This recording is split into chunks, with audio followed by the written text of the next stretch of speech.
You're listening to Pitch Talks, bringing you the game. Hello, and thank you for joining us today for another episode of Pitch Talks. Today, we are going to be talking all about Lucas Bugter and his journey in becoming the Director of Operations behind one of the greatest social powerhouses, 433. Welcome to Pitch Talks, bringing you the game. So, thank you for joining us, Lucas. How are you? I'm good. Thank you. Thank you for having me. I'm actually really good. It's a weird time, of course, with the whole COVID situation, but I must say I can't complain with how things are going in life and business, actually. Well, it's a little bit about that life and business that we're going to be questioning you quite a lot on today. But before we start talking about what you're doing currently at 433, I'm really interested to find out where it all started for you. Was sport and marketing the direction that you always wanted your career to go when you were growing up? Yeah, well, I'm a big fan of football from a young age. I'm playing the game since I was 4 years old, and I just loved it. So at first I had some sort of dream to become a pro athlete. But when I was 15 years old, I read a book about John de Mol. And John de Mol is the one who founded the company Endemol. And Endemol is a big production company, television production company. And he actually created formats like Big Brother. But he also brought, I think he brought the sport in media to a next level. So I was really passionate about his work, and I dove more into details. And then I thought, like, this is actually what I really like to do, to find a job actually in the media and entertainment business. Didn't think about sports then. I was really into media and entertainment management, but actually those are now combined, and actually a lot of times they were combined in my sports career. So that's actually how it all started, with this book. And then after high school, I started study media and entertainment management. And afterwards, I went to LA for a couple of months to join the New York Film Academy just to see how different it is to create content in a film studio area and how we do it in Holland, because I think we are pretty good in being creative with less budget. But I was just wondering, how are the big guys in Hollywood do things like that?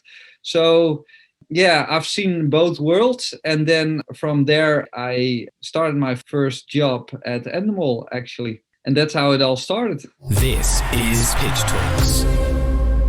Looking back then over your career today, you touched upon quite nicely Endemol, the Shine Group. So obviously you initially started your career there as a social media strategist. Yes. And then 10 years later, I believe you then went back as the head of digital, managing the cross-media editorial team of Fox Sports. Yes. One of the biggest premium football channels in the Netherlands. What was this experience like, managing a client like Fox? And what sort of experience and learning did it give you for the future? Yeah, so I really grew into this role. So at first I was social media strategist. I created concepts with my manager together, and also to other clients.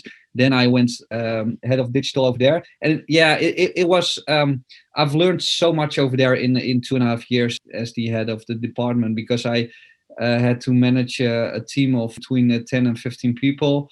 And besides that, it's so different when you're just this enthusiastic guy in the team that can present anything they want, and then being the head of a department. So yeah, it's totally different when you have to manage a team, and you're not only responsible for your own creative ideas, but also for the execution of a whole team. And yeah, that brings some other tasks on your plate, actually. Now you're at 433.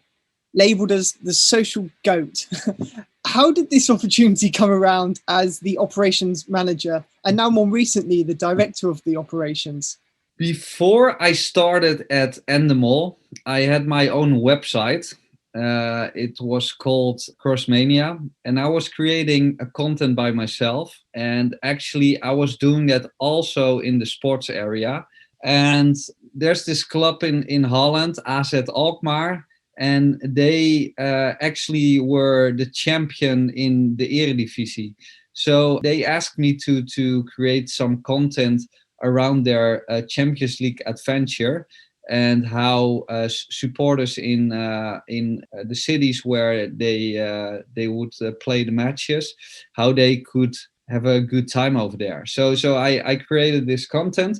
And then there was a guy who called me. His name was Ralf de Geus.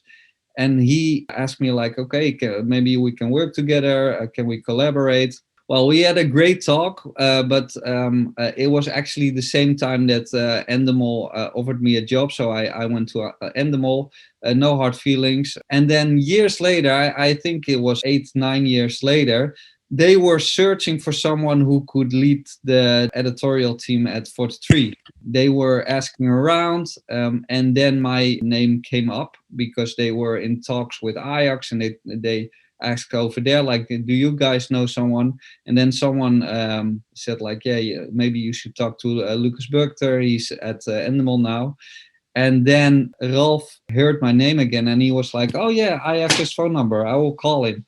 So the day after, I was drinking coffee with Ralf, and it was a done deal because I knew I had to do this because it's such an entrepreneurial environment, and I love this so much. So I was watching 43 all the time.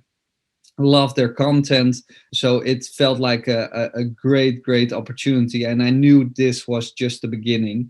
And we're 1.5 years later, and I think we're growing even faster than before. So that's how it happened. You're listening to Pitch Talks. Carrying on along sort of the lines of where you are now, what does a typical day look like for you as director of operations? I have a lot of different roles. So, of course, we have the editorial content, and I'm involved with that, structure the team so they can do the daily content on a daily basis by themselves, and that actually works really well. And besides that, I'm also involved in the branded content part. So, of course, we have a business model, and one of the main models is creating branded content. So we got involved a lot with brands that will want to work together with us. We have a sister company, One-Halves. They are actually selling our branded content. So I'm actually working very closely with One-Halves to create branded content with brands like EA, for example. And besides that, we have a lot of editorial partners as well. So I'm constantly in communication with leagues, with clubs to see what we can do together, and also doing a lot together with brands. And I'm actually responsible for all of that. So I'm in contact with actually everything and everyone on board. Sounds like a fairly hectic schedule. All the days are different. So sometimes the day is fully packed with calls about commercial collaborations. And sometimes I really have to take the time to bring our own editorial content to the next level. So, but that makes it actually really, really fun. Hectic, but fun. This is Pitch Talks. Moving on to sort of the impact that you guys have. You've got more than 50 million followers across various social media platforms, and I think 5 billion impressions per week, I think, is one of your taglines. You are effectively the home of football on social media. How much impact do you internally feel that you can have on a given topic as a company? A lot, actually. And that's actually something we are talking about a lot, because we really want to have a positive impact on the football community. We're always creating content in a positive way. So you won't see negative articles or negative posts at our platform, because we really love to be this community with clubs, with players, where we show that everybody can be one. And what we have seen last year when COVID came around, everybody was at home, and we want to have a positive impact about how can we make sure that everybody is at home and stay safe. So we invented this hashtag, the Stay at Home Challenge, and we started with Matthijs de Ligt, who was juggling toilet paper, and we were saying like, okay, guys, stay safe, stay at home, do the Stay at Home Challenge. And we started this with Matthijs de Ligt, but after that, it went nuts. So the whole football community, but also outside of the football community, everybody was doing this challenge, and everybody was getting the clear message we wanted to spread. Even Messi did it, so then we felt like the champion, of course. We were celebrating that. So that's actually a way that shows how we have impact on the whole football culture, I think. I think then that really brings on quite nicely about this, the culture that you've created, about the release of your first book, The Social Goat, which I have got a copy of, which I did buy before we even arranged this. So we're not working on it for you. But nice little. What do you think about it? I think it's great. The amount of tips and tricks that are in there about creating content, creating a community, it's just fantastic. It's really, really great. And I'd recommend to anybody who, whether you're working in sport or not, I feel like there's a lot of great tips in there that you can take away and use towards your own social platform. Whether you just use Instagram, whether you just use Facebook, I think there's insightful stuff in there for everybody. So on that book, what was it that you made an internal decision to create a book, essentially giving out all your tips and tricks? So we're actually constantly in contact with our community, of course, and we get a lot of questions about this. So we get a lot of questions. How can it be that you are so fast with posting when someone scores a goal? Or how do you do this? How do you do that? And we actually found it very interesting, just spread the word, because we think when we give the community what they want, we believe they will give us what we need. And that's actually how we all constantly work. And so we get a lot of great comments because so many people were asking for this book, and that's actually why we created it. You're listening to Pitch Talks, bringing you the game. Lucas, it's been great hearing about the early stages of your career and the experiences that you've had, and more information on the published book as well, which, if we haven't mentioned enough already, we highly recommend all businesses and listeners buy it. But now I'd like to come on to something which is slightly different to what we've spoken about, and something I know that's quite important to you personally and professionally, and that's your involvement with the business Stitching Show Hero. Could you tell us a little bit about what this business is all about and your involvement? Yeah, sure.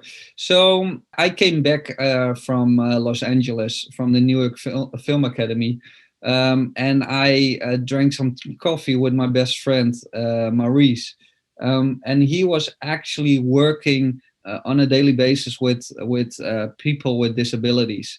And he was telling me like, okay, I have this idea. I want to create some sort of show where they can show their talents, because they are in their houses. They don't do a lot, actually. Of course, he was doing some fun stuff with them, but he really wanted to create this sort of platform for them where they could show their enthusiasm. And then we created actually together kind of a Got Talent show, where they could dance, sing, whatever they want.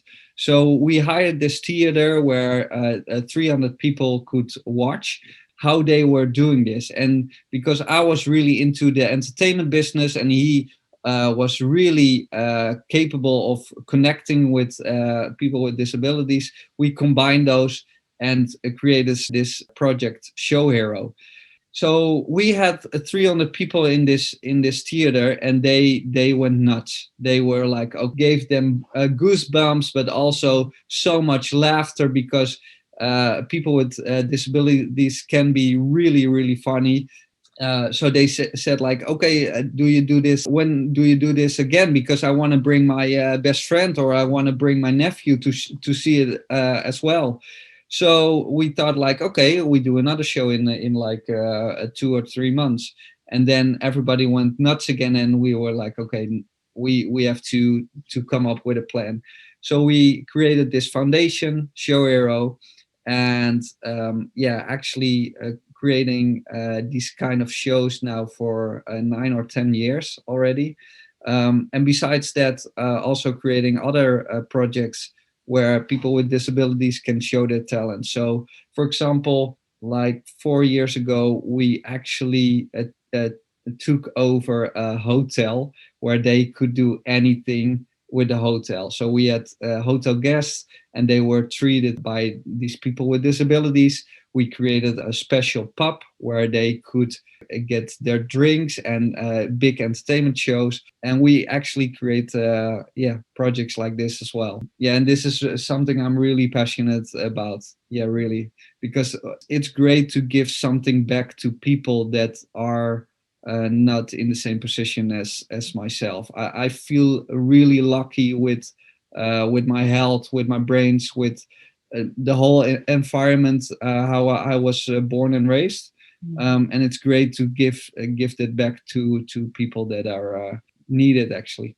No, it's amazing. And some of the experiences that you must be witness to over the time of being involved with this group must be, stuff that will stay with you forever, I imagine. Yeah, definitely. Yeah, I'm so thankful for so many great memories, and we have an amazing group of volunteers. And we're during COVID, of course, it's very difficult to do these projects. So we're texting each other like, oh, we can't wait until we can do this again. It gave me also so many great things back. So of course, new friendships, and also there's just one kid that's really in my heart. So this is a guy with autism. We have a lot of people that have Down syndrome, but this is a guy with autism, and he joined this theater show like 7 years ago, maybe 8 years ago. He's called Juriaan Singels, and he was on the stage, and he was just not. He was incredible. So. His voice was great. He was snappy, really funny, and I was like, "This kid is insane. We have to bring him over more often." So he was on another Show Hero show, and he was like, "Okay, Lucas, I have one big dream. I want to create my own album." And I was like, "Okay, we're just gonna fix this. So we started this crowdfunding campaign where we raised 10,000 euros, and we went into the studio. We brought a writer who wrote some songs, and he now has his own album. And we actually now for I think 5 years we go through the whole country with his album, and he sings actually in pubs, in cafeterias, on birthdays. So it's actually a great adventure with him and with Show Hero. What an incredible journey for him, and just to be able to be with him on that journey and to facilitate his journey as well. You're listening to Pitch Talks. It quite nicely then brings me on to your other experiences and achievements that you've had in your career to date. So not just with that foundation, but 433 or other roles that you've had. Looking back, what has been your other greatest achievements in your role? Well, what I really loved at the beginning of my role at 43 was I stepped into this role, and we have a lot of great people in the team that are actually working really hard, but are very young. So they have to grow and they have to learn a lot. And I was thinking about how can we take a giant step with the whole team. So I started in August, and we invented this 24-hour live stream show, what we wanted to do at the end of December, where people could watch us on YouTube, on TikTok, on Instagram, where we would do giveaways, but also bring over football players in the studio. And I told this to the team. I think it was like 6 weeks before we pinned the date, and everybody was like, "Okay, how actually? We never did a live stream. We never did something like that." But I was presenting it, and we were like, okay, we're really going to do this. We have to find a way, because it can be a big step. So we actually made it happen. We had some great people in the studio, like Rafael van der Vaart, Khalid Bourouj, a lot of great players also on Zoom calls. We got all our clubs and leagues involved with giveaways, with shirts, signed shirts. So it was a lot of fun to do. It was a first time experience to produce something like that for the whole team. And it actually showed everybody in the team, like, okay, if we can do something like this, what else can we do? So it opened the minds, and we took actually a giant step with a lot of guys in the team in their growth as in their professional career, but also as humans, I think. So that's actually something I'm really proud of. And what I also really love to what I was talking when I was talking about this journey around Asset Alkmaar, it was one of the first shows I actually. It was a big adventure to create this and to have a paid assignment around this football club, where I had to. I actually had two friends that were the presenters of this series. So I was with them to Olympiacos, for example, and I had to create some sort of budget. We have to travel over there, and it was actually one of the first experiences as a producer. What really made me think about new things, how we could create content for in some sort of budget. So that's actually also something I'm really proud of. And also, I was talking about the stay-at-home challenge. I think that's something that went really viral over the whole world. We had every football player involved, and it also had a clear positive message, and that's actually something that works very well. This is Pitch Talks. One thing I wanted to just quickly sort of pop in before Mitch asks is what I believe to be his final question is, I noticed that you studied the Tony Robbins madness training. May have butchered the pronunciation there, so I do apologise. The Tony Robbins Madness. Madness. There we go. Sorry. I just wanted to see if that's something that you sort of actively sought out and had wanted to do for a period of time, or whether it was something that sort of came up, and whether you would advocate for someone going through it or wanting to aspire to be in a similar role that you are now to sort of go and actively seek out. Definitely. So this is another book in my when I was a teenager. So I found this book from Tony Robbins, and I read this, and I was like, okay, this is my Bible. This is incredible. So I read it over and over again, and it really helped me developing myself in personal growth, and in my first job at Endemol. And I really had a lot of experiences with personal growth with the help of Tony Robbins, because after reading his book, I started listening to his audio tapes. Then I went to the UK to one of his seminars, actually.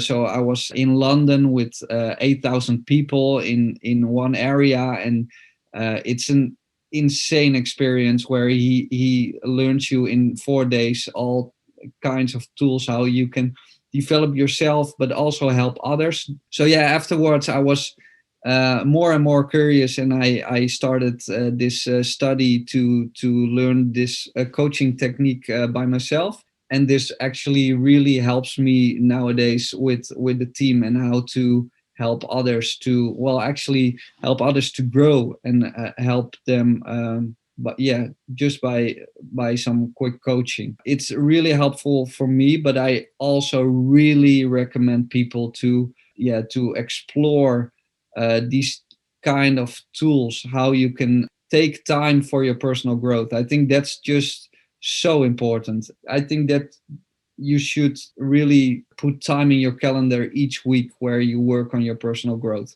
because that will create giant steps in your professional career as well. So what advice would you give to people looking to break into a sports industry and pursue a similar career as to yours? Yeah, so I think it really find your passion. So if you have a passion for sports, that's already great, because that makes it easy to work very hard on the job you want. Really work hard on yourself. So I was talking about this personal growth. You can search for Tony Robbins, but you can also search for other people, and find your role models. So find role models that actually done the things that you want to achieve, and find out exactly how they did it. For example, if you want to be the best tennis player in the world, find out how people like Nadal and Federer did it. How did they train exactly? What kind of tools did they use to become the top performers in tennis? Yeah, and that's actually model people that are achieving what you want is really a good suggestion. Lucas, we've really enjoyed talking with you today. It has been great to hear about your career, the behind the scenes of 433 and how it's come on to be one of the greatest social media accounts, plus learning a lot about your career journey beyond 433 and the awesome stuff you're doing with the Showcase Foundation. So thank you so much for being on the podcast. Welcome, guys. Thanks for having me. So if you've enjoyed today's episode, make sure you leave us your feedback or give us a follow on our social channels. Thank you for listening to Pitch Talks, the sports career podcast focused on helping you get into sport. Thank you for listening to another episode of Bringing You the Game by Pitch Talks. For more information on our latest episodes, careers advice, or to even get involved as a guest, get in touch with the team at mitch@pitch-talks.com. That's mitch@pitch-talks.com, or send us a message on any of our social media platforms. Thanks for tuning in. Bringing you the game. Pitch Talks. All Pitch Talk content is copyright protected. Pitch Talks.